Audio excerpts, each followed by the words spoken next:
Evan Flint drives home on Christmas Eve, troubled by work issues. He is wealthy and owns a factory, but feels lonely and unfulfilled, rejecting the idea of celebrating the holiday without family or friends. His factory, employing over 2,000 people, has poor working conditions, making employees feel trapped. Despite their dissatisfaction and names like Ebenezer, he refuses to change and even fires loyal workers. Evan Flint shares similarities with Ebenezer Scrooge, having lost love and remaining disconnected from others. This is Thomas M Malafarina's short story It Came Upon a Midnight Clear.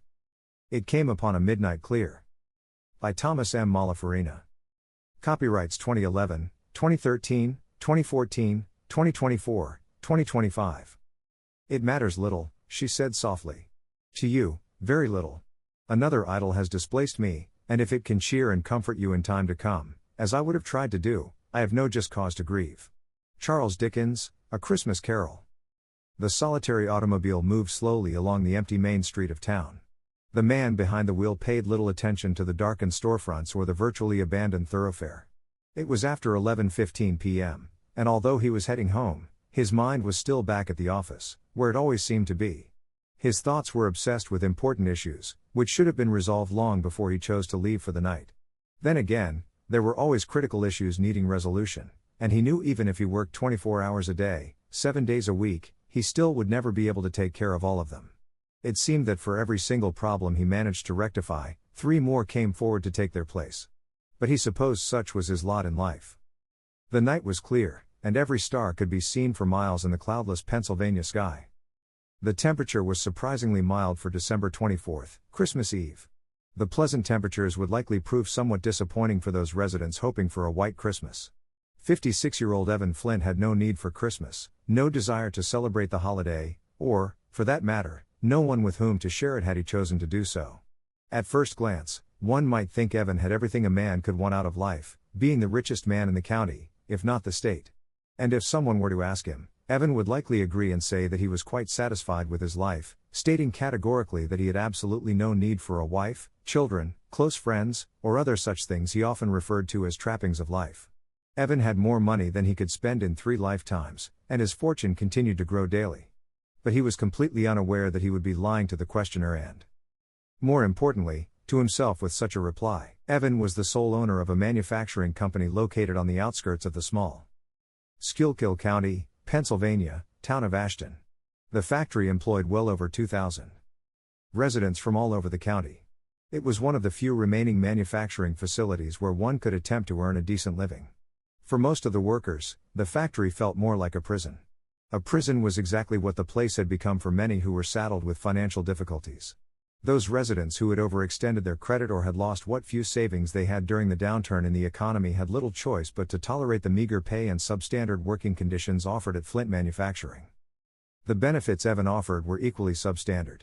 Even though he knew about his workers pitifully struggling to make ends meet, he had no qualms whatsoever about taking advantage of each of them. He realized that if the economy were good and there were plenty of other places to find profitable employment, he would likely lose many of his better qualified employees. He was certain most of them would leave to seek employment elsewhere. But fortunately for Evan, with the economy in the toilet, he could treat his workers however he pleased. As someone might assume, not many of Flint Manufacturing's workers could be described as satisfied employees. Evan was well aware of the workers' complaints and the derogatory nicknames they had devised for him, which they called him behind his back, such as Evan-eezer or Skin Flint. Evan didn't think of himself as such a tightwad but considered his economic philosophy conservatively frugal. When he first heard of the nicknames, Evan had been furious and fired a handful of workers he had determined to be responsible for starting the whole mess. He was able to identify those people, thanks to a few of his loyal cronies and suck-ups who could be counted on to bring him all the latest dirt. But one thing that always seemed to be true of such negative nicknames was that once they were spoken aloud, they seemed to stick, and stick forever. Such was the case with the names they applied to Evan. Soon, it became apparent to Evan that he would either have to learn to ignore the snide remarks and derogatory name-calling or else he would have to fire his entire workforce. The one particular term that seemed to bother him the most was Ebenezer.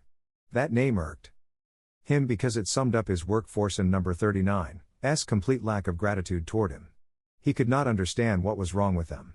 He had managed to keep all of them employed during some of the most difficult economic times in the state's history. Although he didn't like the idea of being lumped in with such a miserly Dickensian stereotype, If Evan had taken the time to consider the possibility, he might soon discover his own life actually had many similar parallels to that of the fictitious, infamous Mr. Scrooge. Like Scrooge, Evan was a loner as a child with few friends. As a young man in college, he had met, fallen in love with, and married a beautiful young woman named Claire. Eventually, Evan's true love left him just as Scrooge's love had in the story. Evan had started his manufacturing company as a partnership with a young man named Jack Worley. In A Christmas Carol, Scrooge had started his company with his partner, Jacob Marley. Scrooge in number 39's partner died, leaving him to run the business alone. A similar thing happened to Jack Worley. Evan had always been certain that someday, his partnership with Jack would end one way or another. He had assumed this from the very start because the two were opposites. Whereas Evan had come from nothing and worked long hours and most weekends to build the business, his partner, Jack, had come from old money and was known as a reckless playboy throughout the area. Though it was true that Jack had put up the initial funds to finance the building of the company, he had no real interest in running the business itself and was glad to leave the day-to-day affairs to Evan. However, Jack in number 39's shiftless behavior nonetheless irritated Evan. Evan on number 39's marriage ended after a few short years when Claire grew tired of his long hours at work. Evan explained that he was only working so hard to build a future for the two of them, but that did nothing to appease her. She felt she had no need for money or the finer things of life. She wanted the man she married to be there for her when she needed him, and Evan was never there. On the day she left, Claire told him his true love was not her but his money and the power that money brought to him. In the Dickens story, Scrooge in number 39's lost love had told him, "Another idol has displaced me, and if it can cheer and comfort you in time to come, as I would have tried to do, I have no just cause to grieve." After Claire left him, Evan immersed himself further into his work, having nothing else to fill his empty hours. Within a few short years, he single-handedly built the manufacturing company into a booming business that employed over 2,000 people. While other companies were closing and sending their products overseas to be manufactured, Evan on number 39's company grew and expanded and hired more workers weekly. While Evan was busy working, Jack did virtually nothing to contribute to the business. Instead, he continued his wild and carefree ways, always taking his share of the profits. Evan knew that somehow Jack's reckless behavior had to come to an end, and it was likely going to be left to Evan to find a way to stop Jack. Then, one day, Jack was killed in a tragic boating accident. The man had been sailing off the New Jersey coast, having a private party on his favorite boat with several young co-eds, when a freak explosion killed him as well as all of his passengers. An investigation into the accident was started, and for quite some time, police closely scrutinized Evan Flint, considering him a person of more than just casual interest in the incident. Although the authorities had never gotten so far as to arrest Evan, accuse him of murder, or even refer to the inquiry as a murder investigation, they commented that the events surrounding the accident were suspicious. They were likewise reluctant to label the incident as an accidental death. Their suspicions likely arose when they questioned Evan, and he didn't even feign the slightest bit of sadness at losing his partner. He even stated that it was some cosmic divine intervention and that Jack had gotten exactly what he deserved, as far as he was concerned. To a police investigator, that statement alone would set off all sorts of internal alarms. But it was later when the police discovered that the two partners had taken out substantial life insurance policies when the business was formed, each naming the other as the sole beneficiary of those funds. They believed they had a motive and truly became suspicious. The insurance policies were each worth $5 million, and with Jack and number 39's death, the entire sum went to Evan. Police felt that this fact alone would have been a motive enough for Evan to want his partner dead. However, they also learned from questioning some of Evan's employees that no love was lost between the two partners. Regardless of what their suspicions might have been, following a thorough police investigation, it was determined that although Jack's death could very well have been a planned murder, it was more likely just an unavoidable accident. There were far fewer facts pointing to murder than to an accident, so the police had little choice but to reluctantly drop that particular avenue of investigation. In the eyes of several detectives, Evan was never completely exonerated, but since the affair was officially ruled accidental, they could do nothing more. And so, Evan was free to collect the insurance money. But the townspeople and the many workers at his factory were far from satisfied with the authorities' findings. They had watched Evan and Jack interact for years and believed Evan was a control freak. They thought they knew just how far Evan would go to get his way, and as much as they disliked Evan with his sullen, much too serious disposition, they all seemed to have loved Jack Worley with his outwardly friendly, devil-may-care personality. Many of them were certain that Evan was perfectly capable of systematically planning and carrying out the murder of his partner. They also believed he would care nothing for the other guests caught in the accident as collateral damage. If they were given a choice, most would have preferred it had been Evan who had died instead of Jack. They all had many reasons to hate Evan and tried to unionize their workforce on many occasions. However, each time, Evan managed to fight back against those attempts to bring in labor unions successfully. His employees didn't know how Evan could keep the union out, but some suspected he might have greased the right palms or used some other form of coercion. Evan was always on the lookout for union organizers.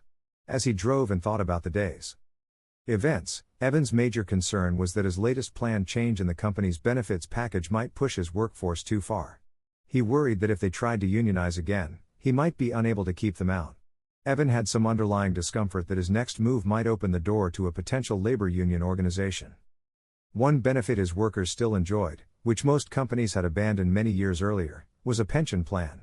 But now, Evan had decided he would have to take drastic measures to keep his company competitive with offshore manufacturers and keep his fortune growing as well. The result was that he had decided to do away with the company pension plan. He would essentially freeze the pension so no one would lose any time and monetary benefits they had accrued to date, but he would not support any additional contributions to the plan. From March or April of the next year, he would institute a 401k savings plan where employees could save money and manage their retirement funds. The idea made perfect sense to Evan. In addition, it would save his company a ton of money. Both Evan's company controller and vice president of manufacturing tried to change his mind about the move, complaining that it would further hurt employee morale and cause a mass exodus of workers. Evan knew that although the workers would complain, as usual, there was no way they would consider walking out during such a hostile economic climate. Perhaps in a few years, if the economy started to recover, they might think about it, but the initial pain from the change would be long forgotten by then. Besides, he was familiar with every company within 50 miles and was confident none of them still had a pension plan. The reason Evan was currently feeling stressed was likely because of an argument he had had with his two top executives earlier in the day on that very subject. Evan banged his hand against the steering wheel, shouting, "Screw 'em all. I'm the owner of this company and its CEO, and my word is gospel. I am the only one looking out for my employees' futures. I founded this company, that makes me the creator, which means I'm God as far as they are concerned. And if I say this is how things are going to be, then so be it." Evan suddenly felt a strange and slightly painful sensation inside his head, as if he might be on the verge of getting a severe headache. No wonder, Evan thought aloud, certain he understood the reason for the headache. After the frustrating day I just had, I'm not at all surprised. Since the next day was Christmas, all his workers were off for one day, but would return to work on December 26th. Some saved vacation time between Christmas and New Year's Day, but most would return to work. Evan, of course, would also be at work, as he never missed a day. He planned to announce his pension plan change through the company's official communication channels at the start of the next business day. He chuckled, thinking about what a terrible Christmas present they would all be receiving this year, especially the workers who were off for a holiday and might not learn about it until they returned, which was also fine with Evan. Once again, he felt the slight pain in his skull and made a mental note to take some painkillers when he arrived home. Since he planned on doing nothing special for the rest of the evening, he also decided to treat himself to a nightcap.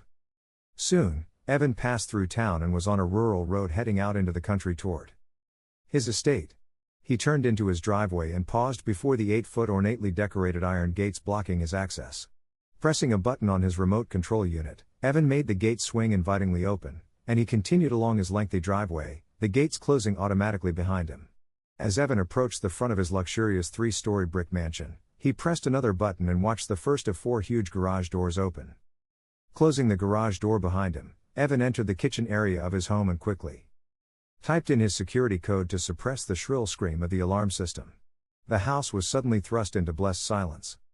Evan walked into the living room and pressed a button on a control console, illuminating a reading light behind a large leather chair across the room. He glanced at the tall, ornately carved grandfather clock he had purchased from a clockmaker in Switzerland. The time was now 11:25 p.m. Then, with the press of another button, the large gas fireplace burst into flames, washing the room with its glow and comforting warmth.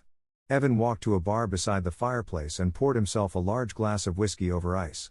He sat down on the chair, sinking deeply into the leather upholstery. After a few long swigs of his nightcap, Evan on number 39, Evan's mind began to wander back to a much happier time, back to a time when he and Claire had been married and were still so madly in love. Back then, Evan had always looked forward to coming home from work and finding her there. During those years, they had no money and lived in a small apartment above a pharmacy on the town's main street. Evan always promised Claire that someday they would have more money than she could imagine, but she never seemed to care. And on the day she left, he finally understood, much too late, that she didn't want things but only wanted him.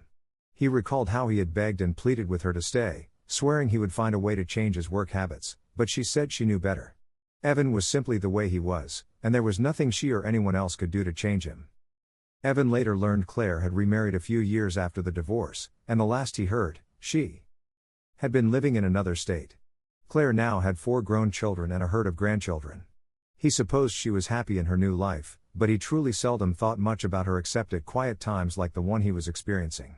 Evan had his company, his employees, and his money. As such, he insisted he had all he could need out of life. But sometimes, he still felt so very bitter and angry over the loss of his wife. He liked to be in charge and control every aspect of his life. Claire's leaving had been a major blow to him emotionally. But it had also bothered him on another level. It irritated him that he could not control Claire and make her stay with him. That was also how he had felt about his late partner, Jack. But now, that situation was well under control. No longer wanting to dwell on the painful memories of his past, Evan finished off his drink.